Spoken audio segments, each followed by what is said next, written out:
अभी रेलवे का loco pilot और एसएससी का वैकेंसी आया है, जिसमें अभी एग्ज़ाम होने वाला है बहुत जल्द। तो हम लोग क्या कर रहे हैं कि आर.एस. अग्रवाल, सगीर अहमद और किरण, इसका इस जो भी बुक्स है इसका चैप्टर वाइज सॉल्यूशन देंगे, ठीक है। और कोशिश करेंगे क्या है कि इसका एक सिंपल सॉल्यूशन दे जो सबको आसानी से समझ में आए। इसलिए आप लोग चैनल को सब्सक्राइब कर लीजिए। चलिए क्वेश्चन अभी जो यहाँ पे हम लोग क्वेश्चन शुरू करने वाले हैं, ये छोटा वाला आर.एस. अग्रवाल के, ठीक है। ये जो पार्ट है छोटा वाला आर.एस. अग्रवाल का है, एग्जाम्पल सेक्शन का। आप वहाँ से बुक है तो बुक में भी क्वेश्चन को देख सकते हैं, या फिर अगर बुक नहीं भी है तो आप क्या करेंगे, चैप्टर पढ़ने के बाद परीक्षा 24 मोबाइल एप्लीकेशन पे जाकर इस पीडीएफ को डाउनलोड कर सकते हैं। सॉल्यूशन के साथ और बिना सॉल्यूशन का दोनों पीडीएफ अपलोड मिल जाएगा आपको। चलिए पहला क्वेश्चन है कि राम जो है एक गाय को 8,250 रुपये में ख़रीद करके 4% लाभ पर बेच देता है। तो गाय का विक्रय मूल्य याद कीजिए। देखिए यहाँ पे 3 टर्म है क्रय मूल्य, तो ऐसा क्वेश्चन में क्रय मूल्य को 100% मान लीजिएगा। जहाँ पे किसी परसेंट पे बेच रहे आपको विक्रय मूल्य निकालना है, क्रय मूल्य दिया हुआ है, तो क्या करेंगे, क्रय मूल्य को 100% मान लेंगे। ठीक है, विक्रय मूल्य क्या होगा, अगर आपको लाभ हो रहा है तो विक्रय मूल्य क्या होता है, देखिए लाभ को हम लोग जोड़ देते हैं क्रय मूल्य में। तो 100% आपका क्रय मूल्य है, 4% का लाभ है, मतलब दोनों को जोड़ देंगे तो 104% होगा जो विक्रय मूल्य होगा। अगर नहीं समझे तो देखिए, क्रय मूल्य आपका 100% है, 4% लाभ हुआ, तो 100 और 4 104 हो गया, तो 104% क्या होगा, विक्रय मूल्य होगा। तो देखिए विक्रय मूल्य निकालने का तरीका क्या होता है, क्रय मूल्य प्लस लाभ। तो क्रय मूल्य आप 100% माने थे और लाभ आपका 4% है, तो विक्रय मूल्य आपका 4% 104% हो जाएगा। ठीक है, अब इसको कैसे सोल्व करेंगे, अभी जो ट्रिक हम लोग पढ़ने वाले इसी से बहुत सारा चैप्टर सोल्व होते रहता है। ठीक है, तो देखिए क्रय मूल्य ऐसे क्वेश्चन में क्या करना है, क्रय मूल्य से क्रय मूल्य को बराबर करना है। तो एक क्रय मूल्य आपको क्वेश्चन में दिया हुआ है कि 8,250 रुपया है, और दूसरा क्रय मूल्य आप क्या निकाले, 100% जो माने है। ठीक है, जितना भी क्रय मूल्य सब 100% होता है मान लीजिए अभी। तो क्रय मूल्य से क्रय मूल्य बराबर हो गया। हमको निकालना जो है यहाँ पे नीचे रखेंगे, क्या निकालना है, तो निकालना है विक्रय मूल्य। विक्रय मूल्य कितना है यहाँ पे, 104%। इक्वल टू के नीचे इक्वल टू का चिन्ह देंगे, क्रॉस गुना कर देंगे, क्रॉस गुना नीचे वाले को ऊपर से गुना करेंगे। 8,250 को हम गुना करेंगे 104 से, बचा क्या मेरा 100, 100 आपका नीचे आ जाएगा। अब इसको काटेंगे हम लोग, काट के इसको सोल्व करेंगे। तो काटिए, 4 से कट जाएगा ये 25 बार में, और 4 से कट जाएगा 26 बार में। ठीक है, अब 825 को आपको काटना है। चलिए, अब 825 को अगर आप 25 से काटिएगा तो ये 33 बार में कटेगा। बचा क्या आपका 33 इंटू 26, दोनों को गुना कर दीजिए। तो गुना करने पे आपका 858 आएगा। ठीक है, इस वाले पीडीएफ में तो हम लोग ऑप्शन नहीं दे पाए हैं, लेकिन अगले पीडीएफ में कोशिश करेंगे कि ऑप्शन भी दे दें, ताकि आपको समझने में थोड़ा सा आसानी, और खुद से जब बनाए तो वहाँ पे आप बना पाए और आंसर मिला पाए। ठीक है, नेक्स्ट पीडीएफ में हम लोग क्या करेंगे, इसका ऑप्शन भी दे देंगे। इसमें तो ऑप्शन हम लोग देना भूल गए, लेकिन नेक्स्ट पीडीएफ से इसके लिए ऑप्शन भी दे देंगे।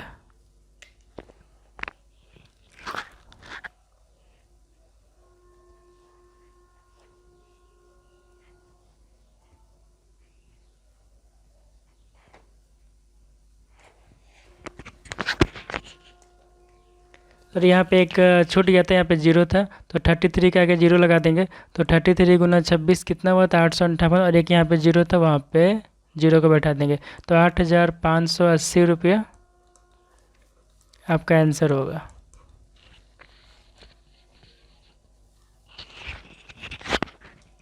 चलिए इसके दूसरे क्वेश्चन पे आते हैं। सेम ऐसा ही क्वेश्चन है, अगर सेम क्वेश्चन होगा तो हम लोग छोड़ भी देंगे। ठीक है, थोड़ा थोड़ा अंदर होगा तो बता देंगे कि आप 490 रुपये में ख़रीद करके 5% हानि पर बेचे।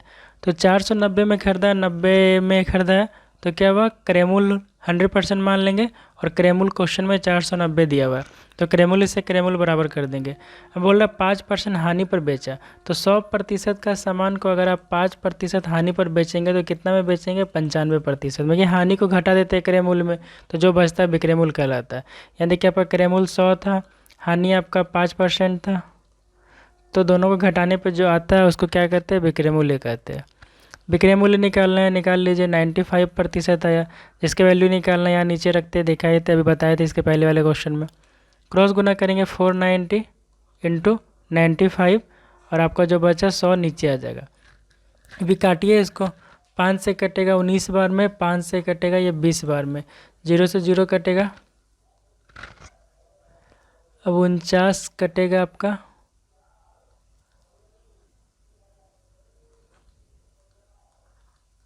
24.5 बार में। वैसे वहाँ पे काटने का नहीं था, जो गुना करके सीधे 2 से डिवाइड कर सकते थे, लेकिन हम आगे ध्यान नहीं दिए, कटना नहीं अभी, तो काट दिया तो काट दिया। चलिए 24.5 गुना 19 करने से आएगा आपका 465.5, मैंने 465.50 विक्रय मूल्य। देखिए खरीदे थे 490 में, बेच रहे 465 में। अगर हानि होता है तो क्या होता है, क्रय मूल्य से कम आता है विक्रय मूल्य।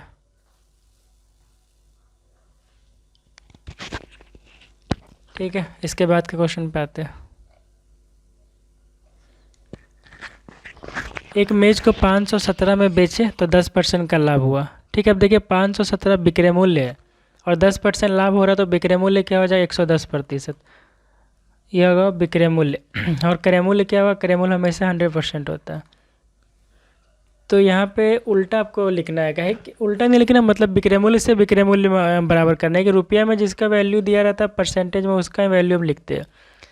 तो 110% में आप बेच रहे हैं और 517 रुपये में बेच रहे हैं। ठीक है, अब बोला मेज का क्रय मूल्य ज्ञात कीजिए। क्रय मूल्य क्या होता है, 100% होता है, इसका वैल्यू निकाल दीजिए। 517 गुना 100 और आपका बचा 110 नीचे चला आएगा। 0 से 0 ऐसे ही कट गया। 11 से कितना बार में कटेगा, 47 बार में, तो आपका आ जाएगा 470 रुपया। 470 रुपया क्या होगा, क्रय मूल्य होगा, जिसका वैल्यू यहाँ पे रखते हैं वही यहाँ पे निकल के आता है। तो यहाँ पे 100% रखे तो 100% का वैल्यू 470 आया। 470 क्या होगा, क्रय मूल्य होगा, क्या है कि 100% क्रय मूल्य होता है। देखिए बोल रहे एक हीटर को 585 में बेचने पे 10% का हानि हो गया। अगर आपको 10% हानि हो रहा है, मतलब आप 90% में बेच दिए होंगे। 100 में से 10 घटा दीजिए, 90% में बेचे और क्वेश्चन में बोल रहा है 585 में बेचे, दोनों को इक्वल कर दीजिए। विक्रय मूल्य से विक्रय मूल्य बराबर हो गया। यहाँ ध्यान रखना, यहाँ पे जिसका प्रतिशत है यहाँ पे रुपया में वैल्यू उसका ही रखना। 90% विक्रय मूल्य तो यहाँ पे विक्रय मूल्य रखना। क्रय मूल्य निकालना है, क्रय मूल्य 100% होता है, निकाल लीजिए। 585 इंटू 100 बचा 90 आ जाएगा, 0 बचा 90 नीचे आ जाएगा। 0 से 0 कट गया। 9 से अब 585 कितना बार में कटेगा, तो देखिए 9 से कटेगा 6 बार में 54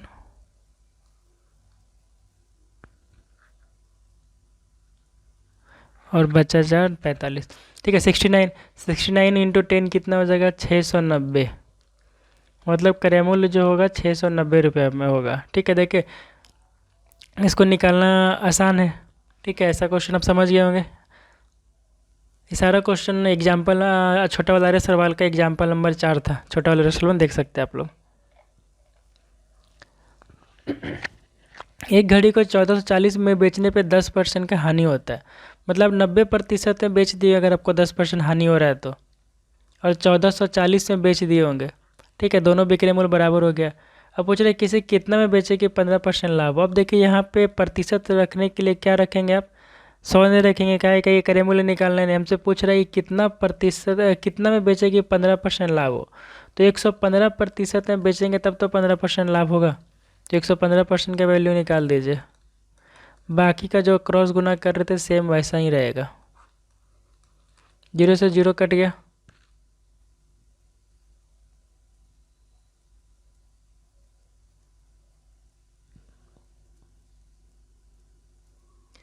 और यहाँ 9 से कट जाएगा आपको 144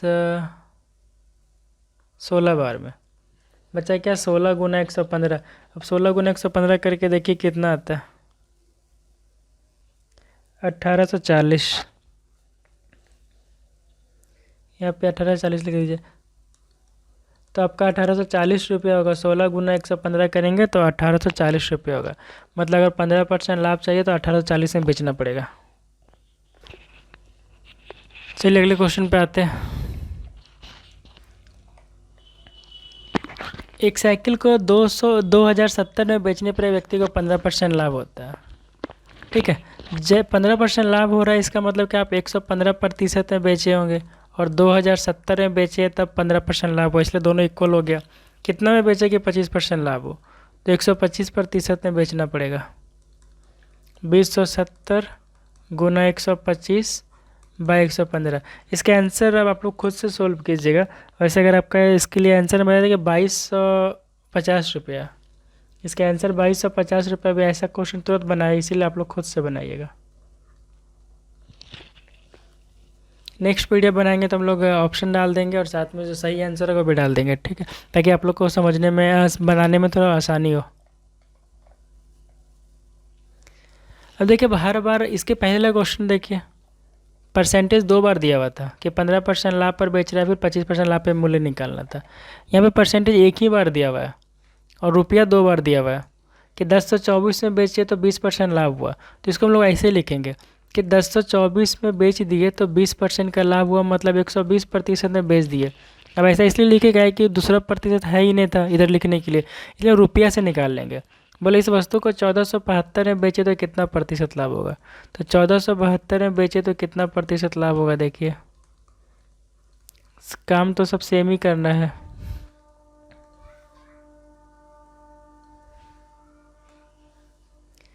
1472, 1024 आ जाएगा नीचे। अब इसको सोल्व कीजिए, सोल्व करना तो आप लोग सीखेंगे, इसको सोल्व कीजिएगा खुद से। अब क्या कि अगर हम बार बार सोल्व कर देंगे तो आप लोग एग्ज़ाम हॉल में सोल्व नहीं कर पाइएगा। खुद से सोल्व कीजिएगा तो एग्ज़ाम में आपको दिक्कत नहीं होगा सोल्व करने में।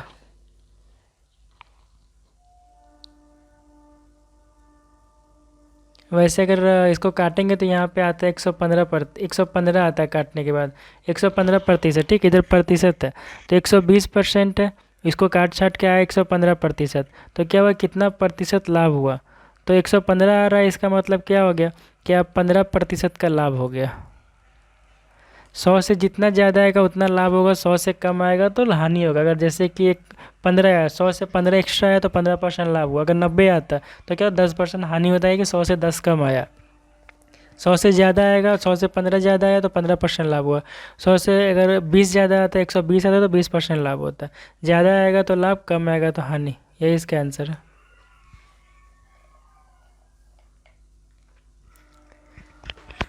देखिए ऐसा क्वेश्चन में क्या करेंगे कि सामान एक हाथ में रहा नहीं, कोई खरीदा वो अगले को बेचा, अगला को बेचा, अगला को बेचा। तो ऐसा क्वेश्चन में क्या करते हैं कि मान लेते हैं कि ए का जो क्रय मूल्य है, ए का क्रय मूल्य है ₹X मान लेते हैं, ठीक है। तब क्या होता है कि X जो अपने पास सामान तो रखता नहीं, एक्स क्या करता है कि 20%, देखिए ए जो है बी को 20% लाभ पर बेच देता है। अब देखिए किसी का अगर क्रय मूल्य ₹X है, अगर वो अगले को बेच रहा है तो कैसे निकालते हैं कितना में बेचा, तो मूल्य में पहले गुना का चिन्ह देते हैं। अगर लाभ हुआ है तो 100 में जोड़ करके लिख देते हैं, यहाँ पे बाय 100 लिखते हैं, ठीक है। तो अगर 20% लाभ होगा तो 120/100 लिखेंगे। तो देखिए 120/100,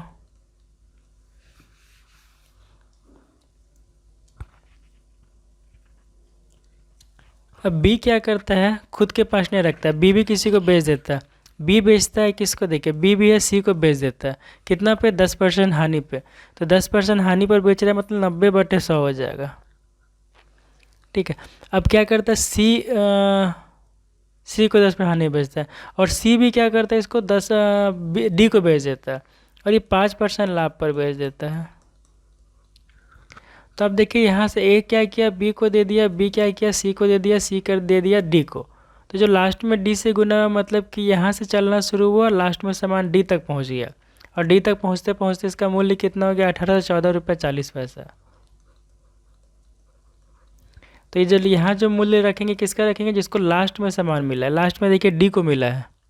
अब जैसे कि लास्ट में अब डी को मिला है और डी के 105 से गुना करेंगे तो पूरा कन्वर्ट हो जाएगा डी के मूल्य में, ठीक है। इसलिए हम लोग क्या करेंगे, लास्ट में डी का मूल्य है कि देखिए ए बी को बेच दिया, बी सी को बेच दिया, सी डी को बेच दिया। अभी जैसे ही डी को बेचा तो पूरा मूल्य डी में कन्वर्ट हो गया, जैसे लास्ट से गुना करते हैं सब उसी में चेंज हो जाता है सारा मूल्य। ठीक है। अगर नहीं समझ पाए तो कुछ नहीं समझना इसमें। ए बी को बेचा है उसको गुना कीजिए, बी सी को बेचा गुना कीजिए, सी डी को बेचा गुना कीजिए, लास्ट में डी को बेचा है। देखिए डी को कितना बेचा है, डी को 1800 बेचा है, 1814 रुपया 40 पैसा में बेचा, तो यहाँ पर रख दिया डी का मूल्य। अब डी का मूल्य बराबर डी का मूल्य हो गया, इधर पूरा ही मूल्य डी का हो गया और ये डी का मूल्य दिया हुआ है। अब एक्स को यहीं पर रहने देंगे, 1814 रुपया 40 पैसा बराबर की उधर ही है तो उधर ही छोड़ दीजिए, गुना का चिन्ह दीजिए। अब देखिए बराबर की इधर सबको ले जाएंगे, इस साइड सबको ले जाएंगे तो क्या होगा, जो भी एक्स बटे वाई है बराबर किधर रहेगा तो वाई बटे एक्स हो जाएगा। ठीक है, इसका मतलब 120 बटे अगर 100 है तो बराबर किधर रहेगा, 100 बटे 120 हो जाएगा। तो लिखिए 100/120 गुना 100/90 गुना 100/105। इतना करने के बाद आप इसको क्या करेंगे, पॉइंट हटाएंगे यहाँ से, पॉइंट के बदले नीचे एक आता है, 2 जीरो 2 अंक है तो 2 जीरो दे देंगे। ठीक है, अब इसको काटिए,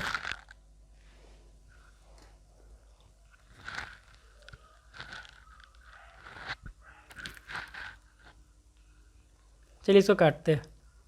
ऐसे काटना आप लोग को चाहिए लेकिन फिर भी अब काट देते हैं। 20 से कटेगा 5 बार में, 20 से कटेगा 6 बार में, 20 से कटेगा, 20 से नहीं कटेगा तो 10 से कटेगा 10 बार में, 10 से कटेगा 9 बार में, 5 से कटेगा 20 बार में, 5 से कटेगा 21 बार में। ये 10 से आपका एक जीरो कट जाएगा और ये 10 से आपका यहाँ पे 20 कट जाएगा 2 बार में। अब बचा है नीचे 21, 9, 6 और ऊपर बचा है इतना। अब 1814 को 1814 को 21 से काटने का ट्राई कीजिए। चलिए काटते हैं, 21 से कटेगा 8 बार में यहाँ तक, 8 6 4 0 86, तो 40 बार में 21 से कट जाएगा ये वाला। ठीक है, अभी 6 4 10 और 18। देखिए अब संख्या का योग क्या, 6 4 10 और 18। अगर संख्या का योग अगर 9 से कटा तो संख्या भी 9 से कट जाएगा। तो हम क्या करेंगे, 86 40 को 9 से काटने का ट्राई करेंगे। 9 से कटेगा 9 9 81, 960 बार में। अब यहाँ कट जाएगा 16 चौके 96, 160 बार में। अब क्या है, 160 गुना 5 800, 800 गुना 2 1600, तो 1600 रुपया इसका आंसर हो जाएगा। आंसर क्या होगा, एक्स का वैल्यू 1600 आया। ठीक है, अब एक्स क्या है, एक्स है ए का, एक्स माने तो ए का क्रय मूल्य, तो एक्स का वैल्यू 1600 है, मतलब ए का क्रय मूल्य 1600 रुपया, वही आंसर हो जाएगा इसका।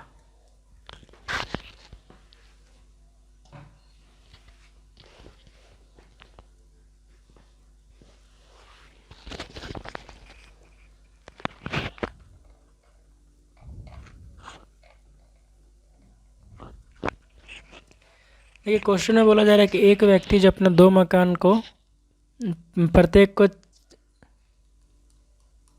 4,67,958 में बेचा। तो आपको ध्यान रखना है क्या है कि यहाँ पे बेचा है कि खरीदा है, बेचा है, विक्रय मूल्य दिया हुआ है, जिसमें उसको एक पर लाभ हो गया है 12% का, दूसरे पर हानि हुआ है 12% का। तो ऐसा क्वेश्चन में हमेशा हानि होगा, अगर एक पर लाभ एक पर हानि हो रहा है तो हमेशा हानि होगा, और विक्रय मूल्य दिया रहेगा तो कैसे बनाएंगे, ऐसे बनाएंगे। 12% पहले पे लाभ हुआ तो लिखेंगे +12, दूसरे पे 12% हानि हुआ तो लिखेंगे -12। इस 12 को इस 12 से गुना करके ऐसे लिखेंगे 12 गुना 12 बटे 100। अब यहाँ पे चिन्ह क्या देंगे बताइए, इस जगह पे एक चिन्ह बच रहा है तो कैसे देंगे बीच में।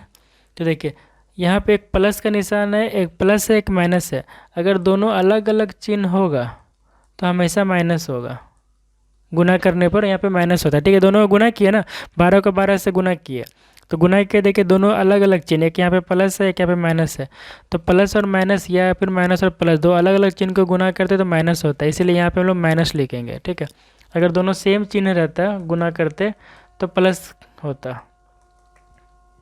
ठीक है, तो अभी क्या हुआ, +12 से -12 घट गया, बचा 0, यहाँ बचा -12 गुना 12 144/100 माइनस 2 जीरो है नीचे, तो क्या करेंगे 2 अंक को छोड़ करके पॉइंट बैठा देंगे, तो -101.44% है। -1.44% का मतलब क्या होता है, 1.44% हानि। अगर माइनस में आ रहा है तो हानि होगा, और यहाँ पे ऐसा क्वेश्चन में हमेशा हानि ही होता है।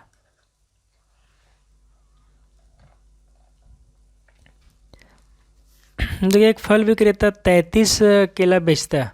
एक फल विक्रेता 33 केला बेचता है तो 11 केला का लाभ होता है। इसको बताने का तरीका है कि मान लीजिए कि एक केला का दाम 1 रुपया, एक केला 1 रुपये में बेच रहा है, तो 33 केला वो 33 रुपये में बेच दिया। ठीक है, 33 रुपये में बेच दिया, तो क्या उसको 11 रुपया का लाभ हो गया। क्या है कि एक 11 केला का विक्रय मूल्य के बराबर लाभ हुआ। ठीक है, तो हम एक केला का विक्रय मूल्य 1 रुपया माने हैं, तो लाभ क्या हो जाएगा, 11 रुपया। तो 33 रुपये का सामान पे अगर 11 रुपये आपको लाभ हो रहा है तो सामान कितना में खरीदेंगे, 22 रुपया में। या तो अगर आपको ऐसे दिक्कत है निकाल लीजिए, विक्रय मूल्य माइनस लाभ बराबर क्रय मूल्य। क्रय मूल्य कितना, 22। अब आपको निकालना है लाभ प्रतिशत। तो लाभ प्रतिशत निकालने के लिए क्या करते हैं, लाभ बटे क्रय मूल्य गुना 100 करते हैं। 11 से 22 कटेगा 2 बार में, 2 से 100 कटेगा 50 बार में, तो 50% लाभ होगा। इसमें कुछ नहीं करना था, एक केला का दाम 1 रुपया मान लीजिए, एक केला का विक्रय मूल्य 1 रुपया, तो 33 केला बेचा 33 रुपया में। 11 केला का विक्रय मूल्य का लाभ हुआ, तो एक केला का विक्रय मूल्य 1 रुपया माने थे, तो 11 का क्या होगा, 11 रुपया लाभ होगा। ठीक है, तो 33 में 11 गया तो 22 रुपया की, 33 में बेच रहे 11 रुपया का लाभ हो रहा है, मतलब 22 में खरीदे होंगे। बाकी इसके आगे लाभ प्रतिशत निकालना था। लाभ प्रतिशत निकालने के लिए लाभ बटे क्रय मूल्य गुना 100।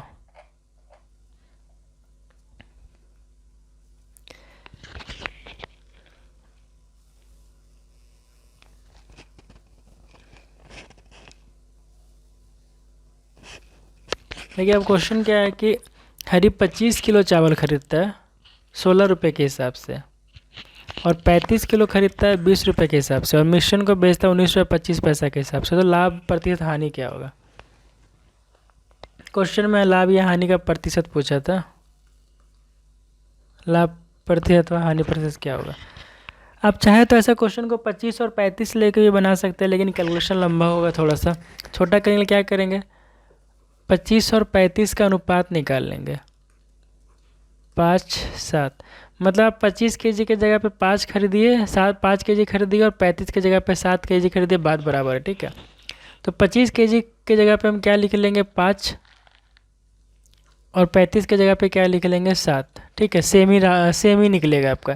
तो देखिए क्या निकला, 5 केजी चावल 16 के हिसाब से। ठीक है, 25 केजी बोले या 5 केजी बोले बराबर बात है।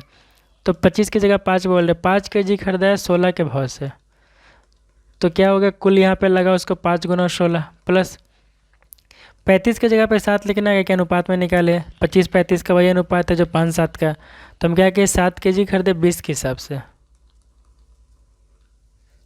ठीक है, तो कुल कितना हो गया आपका, 16 गुना 5 80, और 80 गुना 16 गुना 5 80 हुआ, और 7 गुना 20 140 हुआ। तो 80 और 140 कितना हो गया, 220 हो गया। मतलब 220 क्या हो गया, क्रय मूल्य हो गया। कितना आसानी से यहाँ पे गुना हो गया। अगर आप 35-25 लिखते तो फिर आपको कैलकुलेशन करना पड़ता, गुना करना पड़ता। अब बेच रहे पूरे मिश्रण को 19 रुपये 25 पैसा के हिसाब से बेच दिए, तो कितना का मिश्रण है। अब 25 और 35 को जोड़िए, या उसके बदले 7-5 को जोड़िए, बात बराबर है। 7-5 कितना हो गया, 12। तो 12 केजी आप बेच दिए 19 रुपया 25 पैसा के हिसाब से, तो 231 रुपये में बेच दिया आप। क्या हो गया, विक्रय मूल्य हो गया। तो लाभ क्या होता है, अगर आप अधिक खरीदे 220 में और बेचिए 231 में, तो आपको लाभ होगा। तो लाभ कैसे निकालते हैं, लाभ निकालते हैं विक्रय मूल्य माइनस क्रय मूल्य। 11 रुपये का लाभ हुआ, तो 11 रुपये का लाभ हुआ। लाभ प्रतिशत निकालना पूछा है, लाभ प्रतिशत निकालना, लाभ प्रतिशत होता है क्रय मूल्य, सॉरी लाभ बटे क्रय मूल्य। लाभ 11 है, क्रय मूल्य 220 है, लाभ बटे क्रय मूल्य गुना 100। यहाँ पे क्रय मूल्य 220 निकाल देते हैं, तो 11 से 220 कट जाएगा 20 बार में, 20 से 100 कट जाएगा 5 बार में, तो 5% का लाभ आंसर होगा आपका। बताइए, अगर आप 25-35 को रखते तो फिर आपको कैलकुलेशन करना पड़ता, यहाँ गुना भाग करना पड़ता। अभी क्या कि ऑरली गुना कर लिया, जल्दी से बन गया। यही आंसर है क्वेश्चन का, 5%। अभी सेम अगला क्वेश्चन है, थोड़ा सा का अंतर है सिर्फ कि प्रति 80 केजी खरीदा है तो 1350 के भाव से, 120 केजी खरीदा है 16 के भाव से, और मिला के कैसे बेचेंगे 16% लाभ हो। तो क्या करेंगे, अब 80 और 120 का रेशियो निकाल लीजिए। 40 से कटेगा 2 बार में, 40 से कटेगा 3 बार में। अब 80 के जी खरीदी या 2 केजी खरीदी, बात बराबर है। अब 120 केजी खरीदी या 3 केजी खरीदी, बात बराबर है। तो क्या करेंगे, हम 80 के जगह पे 2 खरीद लेंगे, 2 केजी, और 120 की जगह 3 केजी खरीद लेंगे, ठीक है। तब 2 केजी खरीदता है 13 रुपया 50 पैसा के भाव से, प्लस 3 केजी खरीदता है 16 के भाव से। हमको यहाँ पे पूछ रहा है किस भाव से बेचे, प्रति केजी किस भाव से बेचे। तो ये टोटल मूल्य मेरा इतना निकल गया, क्रय मूल्य। हमको प्रति केजी निकालना है तो हम टोटल के को प्रति केजी में चेंज करके चलेंगे। तो प्रति केजी कैसे निकालते हैं, टोटल वस्तु, टोटल वस्तु टोटल रुपया को भाग देंगे, ठीक है। टोटल रुपया में टोटल वस्तु से भाग दे देंगे, ठीक है। नीचे रखना था। अगर टोटल जो पैसा लग रहा है आपको, टोटल जो खर्च लग रहा है, उसमें आप क्या करेंगे, टोटल सामान से भाग देंगे तो प्रति केजी निकलेगा। तो यहाँ पे देखिए कितना है, टोटल रुपया तो ऊपर रखे, 2 गुना 13.50, 2 केजी का, और 3 केजी का 3 गुना 16, टोटल सामान का दाम तो निकल गया आपको। कितना सामान लिए, 3 2 5 केजी सामान लिए, तो 5 से भाग दे देंगे तो 1 केजी का निकल जाएगा। कीजिए, 2 गुना 13.50 कितना होता है, 26, 127, और 16 गुना 48, तो हो जाएगा टोटल 75 रुपया। टोटल का वस्तु का जो खरीदने आपको 75 का रुपया खर्च होगा, 5 से भाग दे देंगे तो 1 केजी का निकल जाएगा दाम, 15 रुपये प्रति केजी। अगर नहीं समझे देखिए, 2 केजी खरीदे 13.5 के भाव से 27 रुपये खर्च हुआ, 3 केजी खरीदे 16 के भाव से 48 रुपये खर्च हुआ, टोटल खर्च हुआ 75 रुपये। कितना पे, 5 केजी पे, तो 5 से भाग देंगे तो 1 केजी का दाम निकल जाएगा। मतलब 5 केजी खरीदने में आपको 15 रुपये खर्च हुआ है, ये 75 रुपये खर्च हुआ है, और उसको 5 से भाग देंगे तो 1 केजी का निकल जाएगा 15 रुपया। अब 1 केजी का दाम 15 रुपया, आपको 16% लाभ चाहिए तो 116% में बेचना पड़ेगा। इसको सोल्व कीजिएगा, 17 रुपया 40 पैसा आएगा। मतलब 1 केजी आपको 17 रुपया 40 पैसा में बेचना पड़ेगा, तब जाके आपको 16% लाभ होगा। अगर इसको नहीं समझ पाए तो ऐसे देख लीजिए, क्रयमूल्य आपका 15 आया ना, तो क्रयमूल्य क्या होता है, 100% के बराबर होता है, और क्रयमूल्य आपको 15 रुपये दिया हुआ है। 16% लाभ चाहिए तो 116% में बेचना पड़ेगा। इसको सोल्व करेंगे तो वही आएगा, 15 गुना 116/100, 15 गुना 116/100, 17 रुपया 40 पैसा आएगा, ठीक है। इसके आगे का एग्जाम्पल जितना क्वेश्चन था सारा खत्म हो गया। इसके बाद अब इसके चैप्टर में चलेंगे, 11 का 1, 11 का भी, जो भी चैप्टर उसको पढ़ेंगे अगले वीडियो में। अब इस पीडीएफ को डाउनलोड करना चाहते हैं सॉल्यूशन के साथ और बिना सॉल्यूशन का दोनों, तो परीक्षा 24 मोबाइल एप्लीकेशन पर जाकर डाउनलोड कर सकते हैं।